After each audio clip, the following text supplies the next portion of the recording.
Halo, Assalamualaikum warahmatullahi wabarakatuh. Jumpa lagi kita pada pagi hari ini dalam materi yang berbeda. Kali ini kita masuk pada materi baru, yaitu manajemen pergudangan. Pada pertemuan sebelumnya kita sudah membahas tentang manajemen persediaan. Nah, sekarang kita perlu membahas tentang manajemen pergudangan. Di sini kita akan mempelajari kompetensi 35 dan 4.5, menganalisis manajemen pergudangan dalam bisnis retail, menggunakan sistem manajemen pergudangan dalam bisnis retail. Oh ya, bagaimana kabarnya Anda semua? Semoga tetap sehat dan tetap semangat. Oke, sebelum kita mulai pembelajaran kita pada pagi hari ini, seperti biasa kita berdoa dulu. Ananda yang muslim membacakan basmalah dan yang non-muslim berdoa menurut agama dan kepercayaan Ananda masing-masing. Berdoa dimulai. Bismillahirrahmanirrahim. Oke, yuk kita lihat tujuan pembelajaran kita pada pagi hari ini. Oke, tujuan pembelajaran kita pada pagi hari ini Ananda bisa baca biar menyegarkan matanya sedikit. Ada 6 tujuan pembelajaran kita. Nanti setelah Ananda mempelajari materi ini, maka Ananda akan diharapkan dapat 6 poin ini. Silahkan dibaca.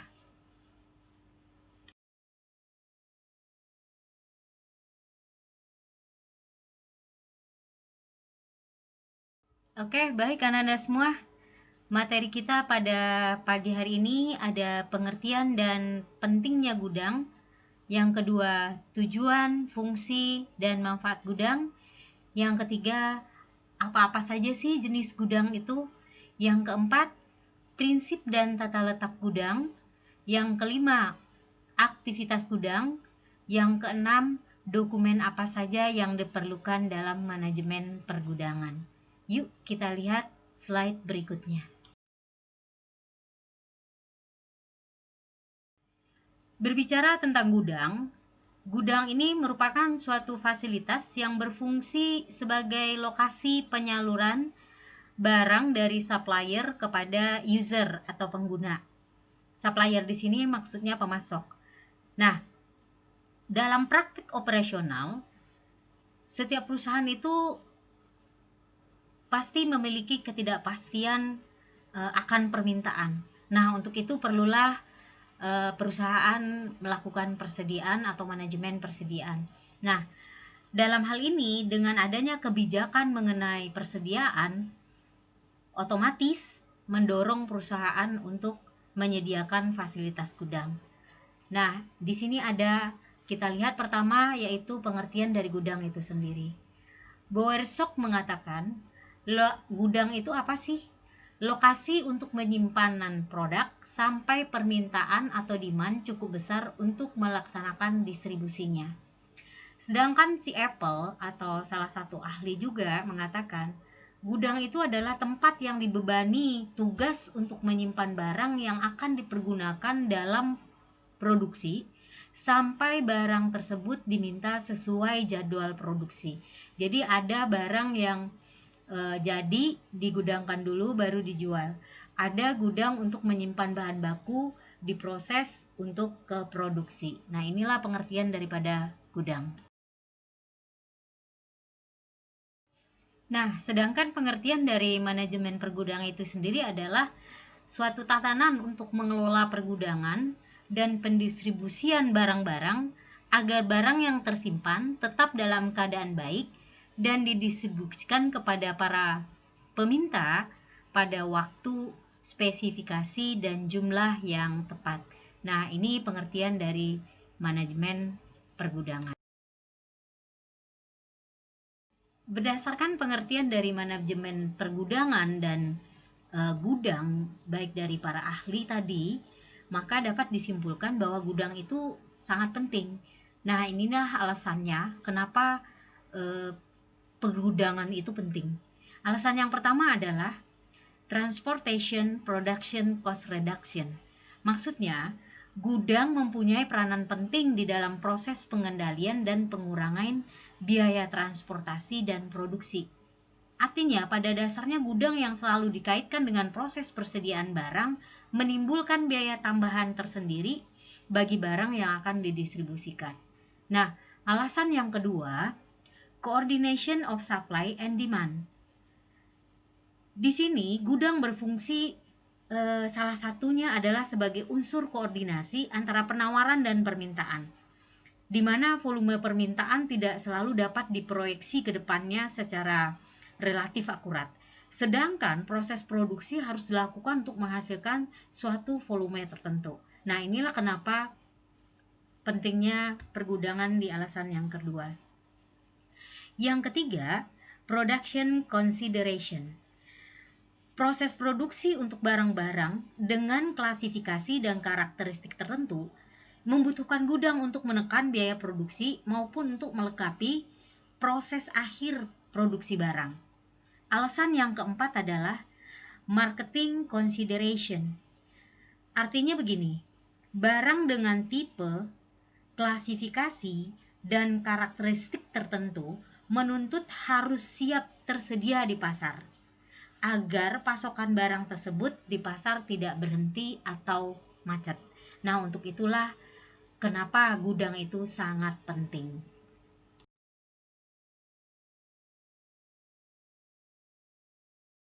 Oke, semoga Nanda masih tetap semangat. Sekarang kita lihat tujuan dari gudang itu sendiri. Nah, tujuan utama dari gudang itu adalah untuk memfasilitasi pergerakan barang melalui rantai pasokan ke konsumen akhir. Jadi di sini kalau kita lihat secara umumnya ada 4 tujuan gudang. Yang pertama, mengurangi biaya transportasi dan produksi. Nah, dengan adanya gudang itu akan mengurangi biaya transportasi dan produksi suatu perusahaan. Yang kedua, pengkoordinasian antara penawaran dengan permintaan. Di sini kita tidak bisa memprediksikan secara akurat atau memproyeksikan secara akurat permintaan ke depan seperti apa, sementara produksi tetap jalan. Nah, untuk itulah perlu diadakan difasilitasi gudang. Yang ketiga, kebutuhan produksi. Nah, dalam suatu produksi tentunya akan menghasilkan barang dengan karakteristik dan sifat yang berbeda. Ada jenis barang yang bisa langsung dikonsumsi dan ada juga barang yang harus disimpan terlebih dahulu. Contoh misalnya kayak keju. Nah, untuk barang ini dan karakteristik serupa memerlukan gudang sebagai tempat penyimpanan barang ini. Tujuan yang keempat adalah kebutuhan pasar. Nah, barang-barang yang telah beredar di pasaran itu memiliki banyak macam, namun ada beberapa barang yang diminta selalu ada oleh pihak konsumen. Nah, agar pasokan barang itu stabil, disinilah diperlukan atau fungsi daripada atau tujuan daripada kita menyediakan pergudangan itu sendiri. Sekarang setelah tujuan kita tahu, kita beralih ke manfaat gudang. Apa sih manfaat gudang itu? Menurut Purnomo, salah satu ahli, dia menguraikan ada 5 manfaat gudang di sini. Yang pertama adalah manufacturing support atau pendukung proses produksi. Operasi pergudangan mempunyai peranan penting dalam proses produksi. Dukungan dari operasi pergudangan untuk kelancaran proses produksi itu sendiri. Yang kedua, production mix. Menerima pengiriman barang dari berbagai macam sumber dan dengan sistem material handling, baik otomatis maupun manual, dilakukan penyortiran dan menyiapkan pesanan pelanggan selanjutnya mengirim kepada pelanggan. Manfaat gudang yang ketiga adalah perlindungan terhadap barang. Ini sudah pasti. Dengan sistem pengamanan yang dapat diandalkan, gudang merupakan tempat yang aman untuk menyimpan suatu barang, baik dari bahaya pencurian, kebakaran, kebanjiran, serta problem keamanan lainnya. Nah, yang keempat, manfaatnya adalah dalam sistem pergudangan. Maksudnya, material berbahaya dan material tidak berbahaya itu akan dipisah, beberapa material itu akan dipisah. Nah, ini ada beberapa material yang berisiko membahayakan dan menimbulkan pencemaran. Nah, untuk itu dengan menggunakan kode keamanan tidak diizinkan material yang berisiko tersebut ditempatkan dengan lokasi pabrik. Yang kelima, manfaat persediaan adalah untuk melakukan peramalan permintaan produk yang akurat merupakan hal yang sangat sulit. Jadi, agar dapat melayani pelanggan setiap waktu, operasi pergudangan dapat digunakan sebagai alternatif persediaan barang. Inilah manfaat dan tujuan daripada gudang itu sendiri. Oke, setelah kita bahas tujuan, fungsi, tujuan, manfaat, sekarang kita masuk kepada fungsi gudang itu sendiri. Nah, dalam melakukan kegiatannya, gudang itu memiliki 6 fungsi. Yang pertama ada namanya penerimaan. Maksudnya di sini adalah operasi menerima barang di gudang. Biasanya dari truk, kapal atau kapal laut atau kapal terbang yang kemudian dimasukkan ke dalam gudang dengan memakai tenaga manusia atau mekanik. Fungsi gudang yang kedua adalah put away. Maksudnya penyimpanan barang pada tempatnya, pada rak yang sesuai dengan jenis barang masing-masing. Itu fungsinya. Yang ketiga, storage atau sebagai penyimpanan. Maksudnya penyimpanan barang sampai barang itu diambil lagi dari rak masing-masing untuk siap dikemas. Yang ketiga adalah keempat adalah packing. Pengemasan merupakan kegiatan membungkus barang atau muatan yang bila mana barang tidak dibungkus akan mengalami kerusakan. Fungsi gudang yang kelima adalah pemilihan atau sortation atau sortir. Nah, di sini memilih barang sesuai dengan keinginan konsumen atau proses pemilihan barang sesuai alamat yang dituju. Yang terakhir adalah delivery atau pengiriman. Nah, ini maksudnya proses pengiriman barang yang telah dituju menggunakan alat angkut seperti mobil, truk, motor, kereta api atau jenis transportasi lainnya.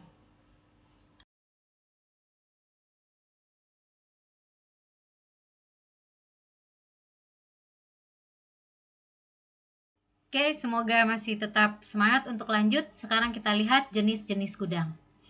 Nah, di sini ada dibagi kepada 4 bagian atau 4 kelompok. Yang pertama kita lihat gudang menurut kepemilikan. Yang kedua, gudang menurut fungsinya. Yang ketiga ada gudang menurut sistemnya. Yang keempat ada gudang menurut karakteristik penyimpanannya. Kita lihat yang pertama, gudang menurut kepemilikan. Nah, menurut kepemilikan itu ada 2, gudang pribadi atau swasta, gudang publik atau umum. Nah, yang dimaksud dengan gudang swasta ini adalah gudang yang dimiliki dan dioperasikan oleh pemasok dan reseller untuk digunakan dalam kegiatan distribusi mereka sendiri. Contohnya sebuah retail besar, ini banyak truknya, ada Matahari, ada Indogrosir dan segala macam, terserah kita ngambil salah satu tanpa menyebutkan merek perusahaannya.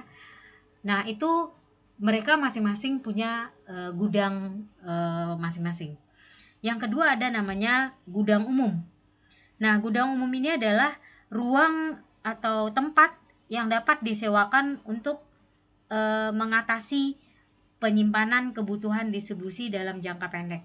Jadi ini gudang umum ini tidak dipakai untuk jangka panjang. Yang berikutnya ada gudang menurut fungsinya. Gudang menurut fungsinya ada namanya gudang otomatis. Gudang otomatis ini merupakan tipe atau jenis gudang yang dioperasikan secara otomatis dengan teknologi komputer atau robot. Tahapan otomatisasi sampai pada pemakaian conveyor belt untuk mengangkut barang sehingga meminimkan kebutuhan akan sumber daya manusia. Yang kedua ada namanya gudang dengan pengaturan iklim atau suhu. Nah, gudang tipe ini merupakan tipe gudang penyimpanan yang menangani berbagai jenis produk yang membutuhkan penanganan kondisi khususnya seperti freezer. Gudang ini diperuntukkan biasanya bagi produk-produk yang membutuhkan kelembapan udara tertentu, misalnya seperti produk beku atau makanan beku. Yang C ada namanya gudang pusat distribusi. Apa sih itu gudang pusat distribusi? Gudang pusat distribusi ini berfungsi sebagai titik dalam sistem distribusi pada produk yang diterima dari berbagai pemasok dan segera dikirim ke banyak pelanggan. Misal, dengan penanganan distribution center untuk perishable food, sebagian besar produk yang masuk di pagi hari dan distribusikan pada sore atau malam harinya. Yang ketiga, kita lihat gudang menurut sistemnya. Ada namanya gudang terbuka. Nah, gudang terbuka ini maksudnya barang yang datang itu cepat mengalir karena tidak melalui tahap pemeriksaan. Biasanya gudang seperti ini tidak dipadati, tidak pada tempatnya atau tidak ini oleh seorang manajer pergudangan. Yang B ada namanya gudang tertutup. Barang yang masuk ke dalam gudang membutuhkan waktu yang lama. Nah, karena barang yang masuk ditahan dahulu oleh manajer pergudangan, biasanya mereka tidak akan ceroboh memasukkan barang pada wilayahnya. Ini yang dimaksud dengan gudang tertutup, yang gudang yang ada pemeriksaan. Yang C ada namanya gudang semi tertutup. Ini adalah bangunan beratap tanpa dinding-dinding dari ujung, ataupun kalau ada dinding itu tidak lengkap dan digunakan untuk logistik yang memerlukan pertukaran udara maksimum, tidak memerlukan perlindungan lengkap terhadap udara.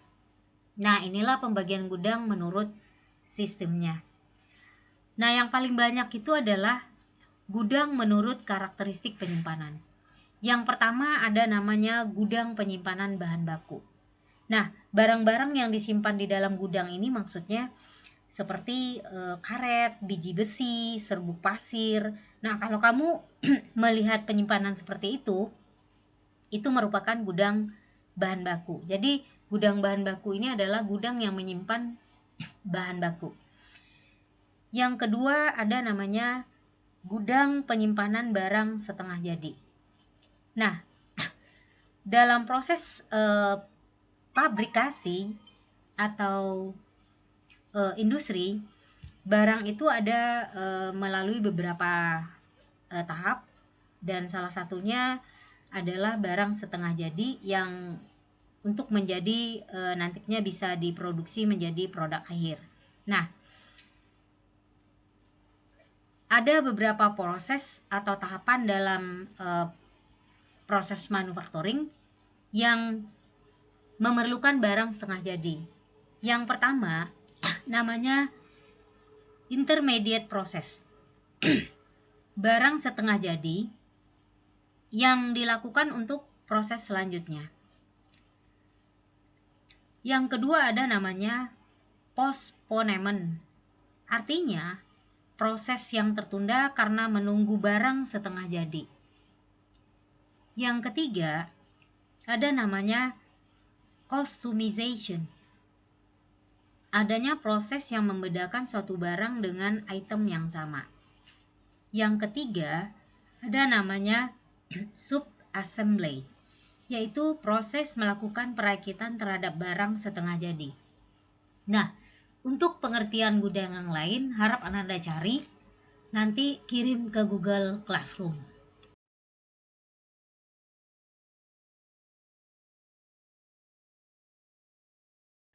Gudang sebagai tempat penyimpanan itu perlu dilakukan penataan yang baik agar barang-barang yang disimpan di dalam gudang itu terjamin. Nah, untuk itu ada prinsip dan tata letak gudang. Kita lihat dulu prinsip gudang yang pertama atau pergudangan yang pertama, yakni aman. Artinya di sini barang-barang yang disimpan di dalam gudang itu harus aman dari kerusakan dan kebakaran, kehilangan, dan sebagainya. Yang kedua, itu mudah dicari. Jadi, sebaiknya dalam kemudahan mencari itu, kita memiliki standar atau ukuran dalam pencarian. Yang ketiga, mudah dijangkau. Barang yang kita simpan di gudang, yang perlu dipertimbangkan lagi adalah prinsip yang ketiga, mudah dijangkau. Pengertian mudah dijangkau di sini adalah pada saat akan menuju lokasi penyimpanan, kita mudah melewatinya, baik dengan sarana yang digunakan maupun tanpa sarana. Jadi di sini lebih ke arah lokasinya strategis tidak gudang ini. Nah, yang keempat, mudah diambil. Nah, maksudnya di sini, terkadang dalam menyimpan barang, kita mudah meletakkan barang tersebut di lokasi penyimpanan, akan tetapi pada saat mengambil, kita mengalami kesulitan. Kesulitan tersebut bisa disebabkan karena jauhnya jarak penyimpanan barang, atau barang terhalang dengan barang yang lain, sehingga kita harus mengambil barang lain dulu, keluarin barang lain dulu, baru kita ambil barang yang dibutuhkan. Ini prinsip daripada gudang. Berikutnya kita lihat tata letak gudang. Yang pertama, tata letaknya kita lihat dulu tentang luasnya gudang. Nah, luas gudang merupakan prioritas utama yang perlu dipertimbangkan, khususnya jika kita sudah memiliki ruangan yang dipergunakan untuk gudang. Nah, dalam luas gudang yang mempengaruhi tata letak gudang adalah bentuk dari luas gudang itu sendiri, atau bentuk area gudang yang paling mudah adalah yang berbentuk segi empat. Yang kedua, barang yang disimpan. Dalam perencanaan tata letak gudang, barang yang disimpan berpengaruh dan bisa menjadi prioritas utama apabila kita akan membuat gudang baru. Yang ketiga, tinggi gudang. Tinggi gudang itu mempengaruhi kita dalam merencanakan tata letak gudang. Di sini hal yang perlu diperhatikan dalam tinggi gudang adalah jarak antara tempat paling tinggi penyimpanan dengan atap gudang. Karena ini akan mempengaruhi keamanan barang dari panas maupun pencahayaan. Yang keempat, ada sarana dan fasilitas gudang. Nah, dalam tata letak gudang, sarana dan fasilitas gudang juga harus dipertimbangkan. Pengaruh sarana dan fasilitas gudang dalam perencanaan tata letak gudang adalah seperti ukuran dan dimensinya. Yang kelima adalah kebutuhan area. Nah, dalam perencanaan tata letak gudang perlu diperhitungkan kebutuhan area. Nah, area yang diperhitungkan adalah 1, parkir kendaraan bongkar muat. Yang kedua, pintu masuk, pintu keluar barang. Yang ketiga, penerimaan. Yang keempat, penyimpanan sementara setelah bongkar. Yang kelima, koridor untuk moving sarana dan fasilitas gudang. Yang ketujuh, penyiapan muat. Yang kedelapan, kantor. Nah, inilah prinsip dan tata letak gudang.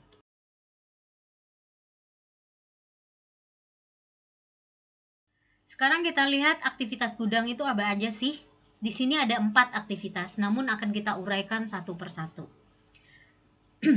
Manajemen pergudangan itu tidak lepas dari berbagai kegiatan yang ada di dalam gudang, seperti penyimpanan barang, pengeluaran barang, pengemasan barang, dan pengepakan barang. Nah, sekarang kita lihat dulu penerimaan barang di gudang. Nah, penerimaan barang di gudang ini merupakan segala awal arus barang yang bergerak di gudang. Jadi, hal penting yang harus dilakukan dalam penerimaan barang di gudang adalah yang pertama, bukti pesanan barang dari gudang. Ini untuk apa? Untuk memastikan barang dalam spesifikasi yang tepat. Jadi hal penting dalam penerimaan barang di gudang yang pertama adalah bukti pesanan barang dari gudang untuk memastikan pesanan barang dalam spesifikasi yang tepat. Misalnya kalau dia pesan A tipe 3, maka di spesifikasi A tipe 3, barang juga A tipe 3. Yang kedua, bukti tanda barang diterima. Ini untuk penagihan.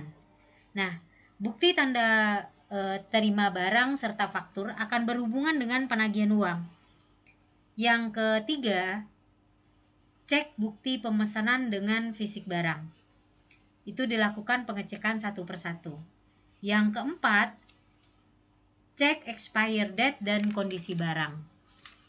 Yang kelima, cek surat jalan. Terus yang keenam, memasukkan barang ke dalam gudang. Nah, jadi inilah hal-hal penting dalam penerimaan barang di aktivitas gudang yang pertama, yaitu penerimaan barang. Yang berikutnya, kegiatan penyimpanan barang atau storage. Ada 3 tugas pokok penyimpanan. Yang pertama, menerima barang dari pemasok sesuai prosedur dan mengadministrasikannya. Kedua, menyimpan barang sehingga terhindar dari kerusakan dan kehilangan. Yang ketiga, memberikan barang kepada pemakai dan mengadministrasikannya. Nah, kegiatan penyimpanan ini artinya di mana gudang dijadikan tempat yang aman untuk meletakkan hasil atau semua hasil produksi. Nah, aktivitas gudang yang ketiga adalah pengemasan barang. Nah, dalam manajemen gudang terdapat yang namanya pengemasan barang, yaitu membungkus atau mengemas hasil produksi. Nah, di sini kemasan itu meliputi 3 hal. Yang pertama, merek. Yang kedua, kemasan itu sendiri. Yang ketiga, label. Nah, kemasan ini di sini di dalam pengemasan barang ini ada 3 alasan utama perusahaan melakukan pengemasan barang. Alasan yang pertama adalah kemasan dapat melindungi produk dalam perjalanan dari produsen kepada konsumen. Yang kedua, efektif dan efisien. Jadi melalui kemasan, identifikasi produk menjadi lebih efektif dan dengan sendirinya mencegah pertukaran dengan produk pesaing. Yang ketiga, dengan kemasan yang sangat menarik, diharapkan dapat memikat dan menarik perhatian konsumen. Artinya di sini alasan yang ketiga ini adalah promosi dan pemasaran. Kegiatan pemasaran yang keempat adalah, atau aktivitas gudang yang keempat adalah pengeluaran barang. Nah, pada proses pengeluaran barang, kegiatan utamanya yaitu mengirim barang kepada pelanggan sesuai dengan pesanan ataupun pengiriman barang kepada distributor pelanggan. Nah, pengeluaran barang sesuai dengan nota penjualan yang sudah dibuat dan dibuatkan juga surat jalan untuk barang yang sudah dikeluarkan.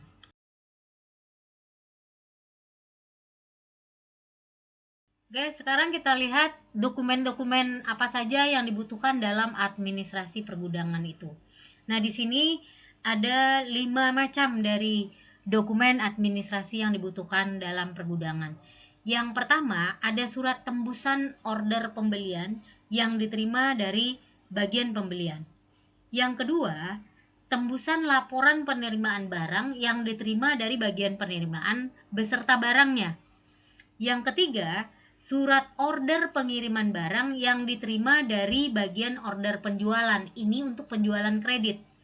Yang keempat, tembusan faktur yang diterima dari bagian penjualan. Ini merupakan penjualan tunai. Yang kelima, ada namanya kartu gudang. Ini untuk mencatat mutasi persediaan barang yang ada di gudang. Nah, inilah dokumen yang pertama yang dibutuhkan dalam administrasi gudang, dokumen-dokumennya. Oke, kita lanjut dengan penyelenggaraan administrasi pergudangan yang baik itu seperti apa. Nah, ini di sini ada yang pertama, menyelenggarakan tata buku pergudangan yang jelas dan mudah diperiksa. Yang kedua, membukukan mutasi barang setiap terjadi mutasi. Yang ketiga, menyelenggarakan pembukuan dan administrasi dalam buku-buku atau kartu barang sebagai berikut. Kartu barang itu ada buku penerimaan. Nah, buku ini memuat semua keterangan tentang bukti-bukti atau dokumen-dokumen penerimaan barang. Yang kedua ada namanya buku pengeluaran gudang. Nah, buku ini memuat semua keterangan tentang bukti-bukti penyerahan atau penerimaan barang. Yang ketiga, buku kekayaan gudang. Nah, buku ini memuat atau menunjukkan setiap saat dan jumlah dalam nilai uang dari semua barang yang disimpan di gudang. Yang keempat ada namanya kartu persediaan barang. Nah, kartu ini yang memuat semua keterangan meliputi penambahan, pengurangan daripada persediaan barang itu sendiri. Nah, dasar dalam melakukan administrasi gudang pada perusahaan retail itu ada pertama namanya ada barang, yang kedua PO, yang ketiga faktur. Nah, inilah penyelenggaraan administrasi pergudangan yang baik. Pencatatan administrasi pergudangan. Alur dari administrasi pergudangan. Alurnya yang pertama yaitu data pemesanan barang. Pemesanan dilakukan administrasi berdasarkan kebutuhan pengeluaran. Yang kedua, ada data inventory. Administrasi menjadi ujung tombak seluruh pencatatan arus keluar dan masuk barang, sehingga pengendalian operasional lebih dimudahkan dengan adanya akurasi data. Nah, bukti dari pencatatan barang keluar masuk akan mempengaruhi beberapa hal berikut. Yang pertama, jumlah stok barang. Yang kedua, klaim pembayaran barang masuk dan keluar. Yang ketiga, dasar pemesanan barang. Yang keempat, mempelajari trend sales. Yang berikutnya kita lihat pencatatan administrasi pergudangan yang kedua, yang kedua, ya benar, yang B, yaitu jenis software yang dibutuhkan.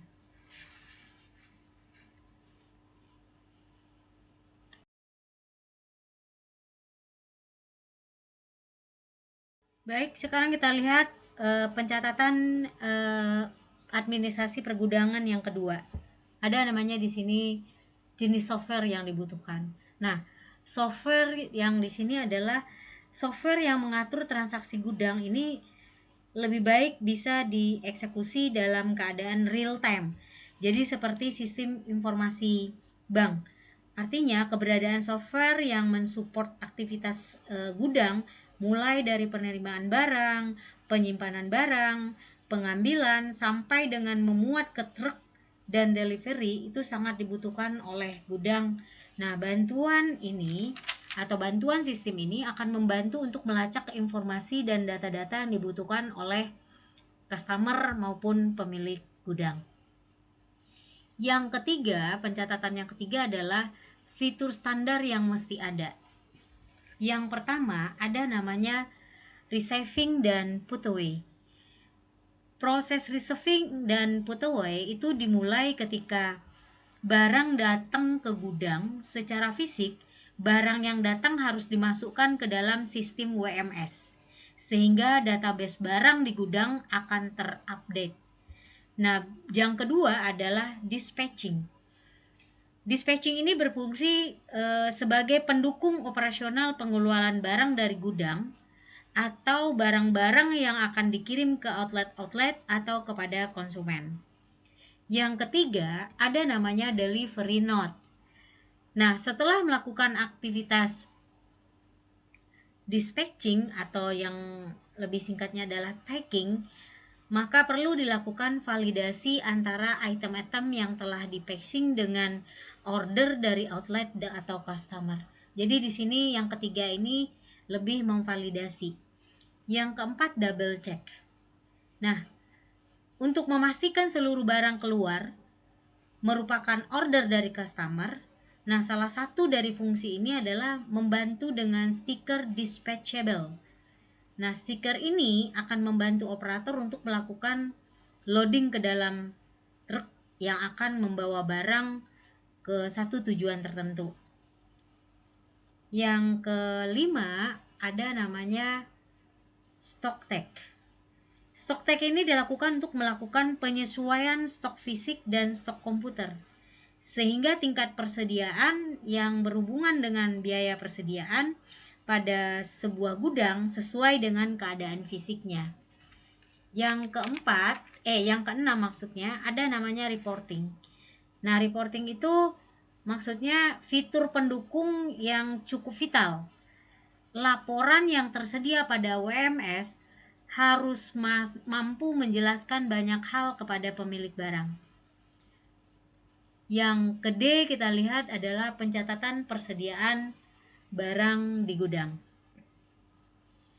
Ada dua sistem pencatatan di sini. Yang pertama ada namanya sistem pencatatan terus-menerus atau yang disebut dengan perpetual system. Nah, untuk setiap jenis barang dibuat perkiraan atau rekening atau kartu atau buku tersendiri, dan itu dilakukan pencatatannya secara terus-menerus. Yang kedua, ada sistem pencatatan secara periodik atau periodic system. Nah, pada setiap ada transaksi penjualan, maka hanya penerimaan dari penjualan itulah yang dicatat. Nah, inilah pembelajaran tentang manajemen pergudangan kita pada pagi hari ini. Nanti akan kita simpulkan di saat penutupan.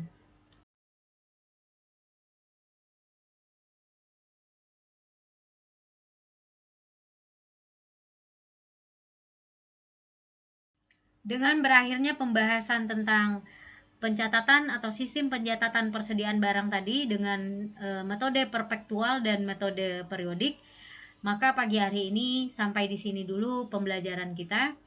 Namun sebelumnya disimpulkan bahwa tadi kita sudah membahas apa itu gudang, apa itu manajemen gudang, dan fungsi gudang, terus tujuan utama gudang, manfaat gudang, serta sampai kepada dokumen apa saja yang dibutuhkan, administrasi gudang yang baik itu seperti apa. Nah, sebelum kita berakhir, mari sama-sama kita berdoa seperti biasa. Ananda yang muslim membacakan hamdalah, Ananda yang non-muslim berdoa menurut agama dan kepercayaan Ananda masing-masing. Berdoa dimulai. Alhamdulillahirrabbilalamin. Oke, sampai di sini dulu. Semoga Ananda tetap sehat, keep strong, dan never give up.